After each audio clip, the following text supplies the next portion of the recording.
we spend a lot of time sometimes in trying to impress or trying to get the approval of the wrong people. People that don't mean shit. People that we don't see every month. People that we may not see for a year or two at a time for maybe 10, 20 minutes. And even the people you're trying to impress that you run into every day don't matter because they don't pay none of your bills. They don't care about your kids. They don't care about your struggles. They just don't. But yet you spend and invest money and time in them people. And it's crazy. And I know I used to be one of them. I had a very bad habit of a long time ago of putting my hands on people and, jumping out with pistols. This is way back before the five-year law came into play. If you were a convicted felon with a firearm, it was 5 years. It was before that because a lot of us had discharge of firearms within the city limits. We had all kinds of shit like that, That's just it. At the end of the day, it didn't matter. I did it for a different set of reasons. I was trying to keep my respect, to keep people at bay. And it was costing me to go to jail more than I was actually having problems with people, And now that I'm almost 50 years old, I can truly say that I've been blessed to make it this far. And I will not continue to waste my time trying to impress the wrong people. I'm not going to do that. I'm not going to worry about, I'll just stay clear of everybody. So when you hear somebody saying, Cadillac doesn't come around no more, some of them don't know that I drive a truck. Some of them don't know I got bigger goals and bigger things that I'm trying to do. Some of y'all remember back in the day when I was trying to do anything I could to make money. Whatever it was, I was trying to do it to make money. And I said when the opportunity came for me to get it the right way, I was going to do so. And I did. When that opportunity came for me to drive trucks and get up out of doing, whatever I was doing, I did that. But sometimes some of you keep sitting in the same pothole and trying to impress the same people, worrying about what they think of you every day, even though they don't pay none of your bills, they ain't got nothing to do with nothing you do. And you spend your time on them instead of the people that matter. For example, your kids. They matter. You're going to have to be heartbroken later when they lose their life in these streets. You're going to have to be heartbroken when one of them, is out there on them drugs. You're the one that's still, that suffering will continue. And the problems that you have now will continue because when you were, as they say, you reap what you sow. Well, your sowing time is now.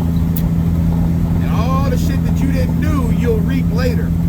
That child will follow other people that have more interest in her and what she does or he or what he does than you do.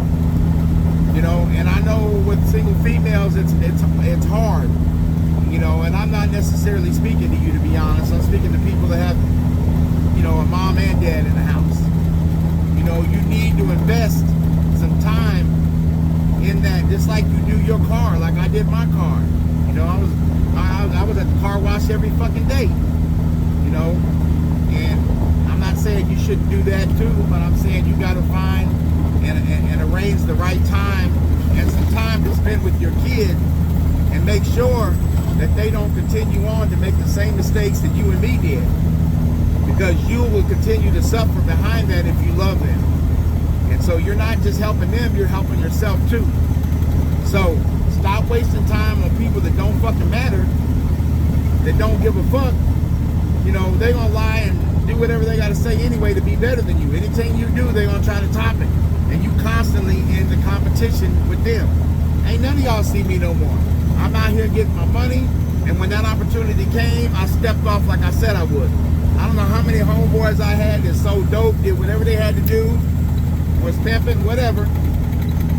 And they said one of these days, I want to be able to step off from this shit and do something else. And they still there, or they in the penitentiary, or they dead. And that's just it. Yes, it's dangerous out here sometimes driving these trucks. It is. Especially in the storms I go through. Look at my YouTube channel. Trucking with Mr. Cadillac. I go through a lot of stuff. But I went through a lot of shit in them fucking streets for a lot less fucking money and a lot less fucking hassle. So at the end of the day, if I find myself laying on the shoulder, literally, my body on the side of the shoulder, taking my last few breaths, I know that I lived as righteous as I could. You know, a while ago, I had to come up with a dog bill for $500 when my new pup got an abscess in the side of his face. I didn't have that $500 right now. I've had a rough year this year, 3 or 4 breakdowns. But I'm so grateful to be able to be in the fight. It's one thing to be on the fucking sidelines. It's another thing to be in the fight, whether you winning or losing. You in the fucking fight. Some of you motherfuckers won't even get off the porch or get off the sidelines with your motherfucking holding the phone and recording shit in the background and hollering World Star and all that shit. You won't even get in the fucking fight, some of you. And that fight, a lot of us are in. What is the reward at the end? What are we gonna get when we're done? Are you getting a check? Are you getting something for your child? Are you getting something that's really gonna help you? Other than you, what little respect you gonna get? A lot of times you motherfuckers pull that trigger before you think, and you sitting in the penitentiary, and half the motherfuckers, I say half, 3/4 of the motherfuckers that are in there with you don't even know who the motherfucker was that you killed, and they don't know you. I know, because it was me. So at the end of the day, you know, a lot of you don't know this. I shot somebody when I was 14 in San Antonio. That's what prolonged my time in Texas. You know, by the grace of God, he didn't die, and I made it out. And what did I do? I came to Kansas and started robbing. Quick Trip was one of them, Lincoln and Oliver. My point being is this: you got to think. The prisons are built on people who do not think. You know, they react too quick.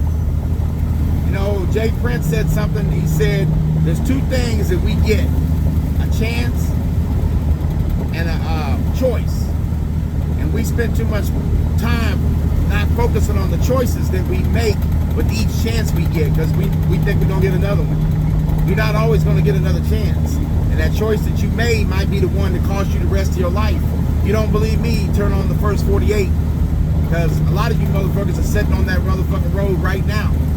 And I know it's hard, and I know it's a crab in a bucket effect, but you got to find your way to get a hold of the top and the edge of that bucket and pull yourself over. And as many people as are holding on to you, you need to let them motherfuckers sleep and lie low and climb out the bucket when they're not looking. Because they're not going to want you to get too far ahead of them. You're making them look bad. And you know who counts on you? Is the kids that are around you, your children. They look up to you. They can't tell you, Mama, Daddy, do this, because they don't know what you're supposed to do. They just trust and believe that you're going to do the right thing, and that doesn't always happen. Sometimes we got to do the craziest shit to get ourselves out. And sometimes we don't. We just don't know what it is that we don't know. And that's it. But I can tell you one thing, them motherfuckers that you impressing every day, they don't give a fuck one way or the other. Because when you gone, they'll find somebody else to compete with. Here again, the process just starts all over again.